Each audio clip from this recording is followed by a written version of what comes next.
Alrighty, today we're going to talk about what to do if your ex is doing better than you after a breakup.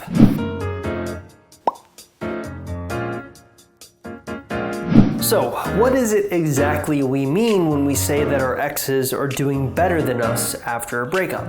Simply put, it means they look like they are doing awesome without you. In other words, they aren't bothered at all by the breakup.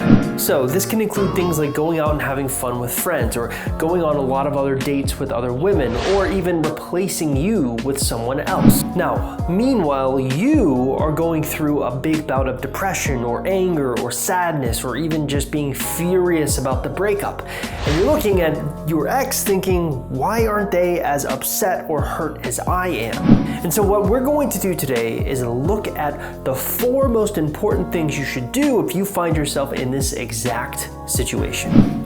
First things first though, if you haven't already, make sure you stop by our website www.exboyfriendrecovery.com to take our Ex Recovery Chances quiz. It's a simple 2-minute free quiz designed to tell you what kind of chance you have of getting your ex back. Believe me when I say there's nothing worse than trying in a situation that you really don't have a chance of getting your ex back in. Now if you want to take this quiz, it's super simple. Simply look in the description link of this YouTube video and click on it. Okay, let's talk about those 4 important things you need to do if your ex is doing better than you after a breakup. Thing number 1, take stock of how long it's been since the breakup. As human beings, when we go through breakups, we have a tendency to overreact a little bit. Our emotions are high, and as a result, our logic is low. So it's entirely possible that you're just overreacting. And maybe you're not even taking into account the rate at which people go through the motions of a breakup. So we've all seen that crazy, funny meme online of how men deal with breakups and how women deal with breakups. And it's kind of charting opposite courses. So, for example, men will go out and they'll party and they'll have fun, and then they'll eventually start missing their ex and start regretting the breakup. Women, on the other hand, go through the other stage where they're really, really upset about the breakup, but slowly but surely they rebuild themselves and are happy about the breakup. So, the question is that true? Well, we have lots of data, so we actually can find the answer out for you, and for the most part, we find that it's mostly true. If you are going through the breakup and it's right after the breakup and you're focused so much about the fact that your ex is doing better than you right now, realize that it's still not long enough for him to kind of start regretting his decision to break up with you or start missing you even. Now, this brings up a really interesting question. At what point does an ex go from doing better without you to starting to miss you? And the truth is, we don't know. It depends. For some, it's immediate. For others, it can take a year. For others, it never happens. It's truly dependent on your ex and your situation. But generally speaking, what I can give you is broad stroke answers. And the broad stroke answers, it will take about 3 to 4 months before your ex can even start missing you. But remember, not all of them will miss you. That's why it's important that you do thing number 2. Thing number 2, utilize a no contact rule. Ah yes, good old faithful, the no contact rule. Something that we've been talking about on Ex-Boyfriend Recovery and my other website, Ex-Girlfriend Recovery, since the beginning of their existence. The no contact rule is as strong as it has ever been in 2020. Just as many people are using it, and it's seeing just as much success. But what I think people have a little bit of a struggle with is understanding how the no contact rule is supposed to be used. Most people use it in a way to make their ex miss them by ignoring their ex for 21 to 45 days and not responding to any of their calls or reaching out to them at all. They assume that their ex is going to miss them. And usually that's what happens, but here's the thing. Often that decision is based on them reaching out to you. So you think, okay, the no contact rule is working because my ex reached out to me. But recent polls in our private Facebook support group have shown that around 65% of exes will not reach out to you during the no contact rule. And yet the paradox of the data is that 95% of our success stories say that they utilized a no contact rule. So what does that tell us? Well, that tells us that you can't just base your decision on whether or not the no contact rule is working on if your ex reaches out to you. What's actually important during the no contact rule is to not focus on your ex at all. Just by ignoring them, you will gain all of those psychological benefits. But what you really need to be doing with that time is focusing on yourself. And that's where thing number 3 comes into play. Thing number 3, work on the Holy Trinity.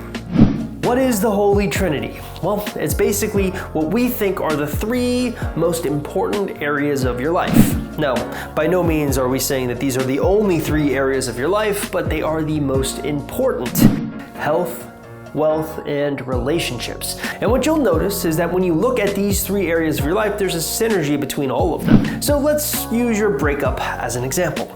Your breakup can definitely be classified under the relationships area of the Holy Trinity. So things are going good before your breakup with your ex. Your relationships area of the Holy Trinity is doing pretty good.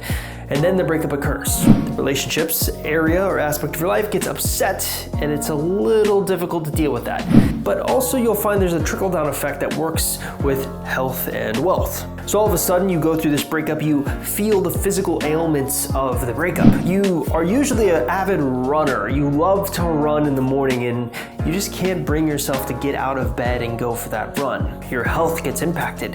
This even translates into you when you go to work. You don't care about going to work, you have problems paying attention and doing a good job, and as a result, your boss yells at you. Now, all of this happened because the relationships area of your Holy Trinity was upset. The balance was negatively impacted. So the question is, how do you get things back in balance? Well, ideally, it's a never-ending process or pursuit of perfection, or balance. And what works to bring the whole Holy Trinity down will also work to bring it all back up. So by focusing on your health and your wealth, you can actually positively impact your relationships. And don't just view your relationships as being just your relationship with your ex. It can also be relationships with friend, family, and even work colleagues. You can get crazy about this if you really distill everything down into their specific little categories. What I recommend doing though is just focusing on what areas of your life you know you can improve. Maybe you always felt like you could have done a better job at work, or maybe you've had this paradigm shift where you hate your job and decide, you know what, I'm gonna quit and do something else better. I'm not saying quit your job at all. What I'm saying is make sure you have something positive lined up before you quit your job, but that's the kind of thinking that you need to be doing. Upgrade your life in all the areas you possibly can, and you'll find that your ex will just naturally become attracted to you, especially during the no contact rule. But what happens if you reach out to your ex and they ignore you? They want nothing to do with you. Well, that's where thing number 4 comes into play. Thing number 4, utilize hostage negotiation tactics. So I'm working with a guy right now in our private Facebook support group who's trying to get his ex-girlfriend back. This guy has his life put together really well, and he's extremely good at implementing our advice. Technically speaking, he's gone by the book and has done everything right, but he can't get his ex to respond to him. In fact, it seems like his ex doesn't want anything to do with him. And I bring that up here because if your ex is doing better in life without you, you need to do something to catch their interest. And so we were talking or brainstorming ideas back and forth, and he came at me with what I think is a brilliant idea. He was reading a bunch of books on hostage negotiation. And what he learned is that hostage negotiators need to sort of empathize with them, and they need to look at the world in their worldview and talk to them in a certain way. And by doing this, it creates a certain bonded euphoria of shared connections. And ultimately, by sharing human connections and basically talking to them in a specific type of way, their hostage taker will kind of maybe come out of the situation. So how do we use that in your breakup? Well, let's deal with my client. My theory is that human beings have this innate ability to find shared connections. And it's often when we find that we have a shared connection with an individual that our relationship comes to another level. Let's say you and I have a shared connection over a favorite book series. All of a sudden, I want to talk to you more because it creates a sense of euphoria. It's like, oh wow, you love that book series too? I do too. And then next thing you know, you're talking with that person for an hour. You have all these shared interests and shared goals. So What about my client? Well, he actually started noticing that anytime he posted something on his social media account that was based on a shared interest that his ex-girlfriend had, she would mirror the behavior and post something on her social media account. And while we haven't cracked her yet to where she's talking to him, I think this is encouraging behavior because it means she's paying attention. And it's something that you can utilize to make sure that your ex is still taking note of you after the breakup. By posting things that you know your ex is interested in that you are also interested in, that's an important point. You can create this shared connection to make them pay attention. And that's the goal, isn't it? We want them to pay attention to us and have great conversations so that we can kind of get back to the way things used to be. Hey there, thank you so much for getting to the end of this video. If you haven't already, make sure you stop everything you're doing and take that X Recovery Chances quiz I was talking about way back at the beginning of the video. All you have to do if you want to take the quiz is simply look in the description link below the YouTube video and click on it. Also, if you haven't liked, commented, or subscribed to the YouTube channel, I know that's what every YouTuber says, but it's for a reason. It's important. We want to be able to give you content weekly, daily, and we want you to get updates so that we can help you in the best way possible. So like, comment, and subscribe.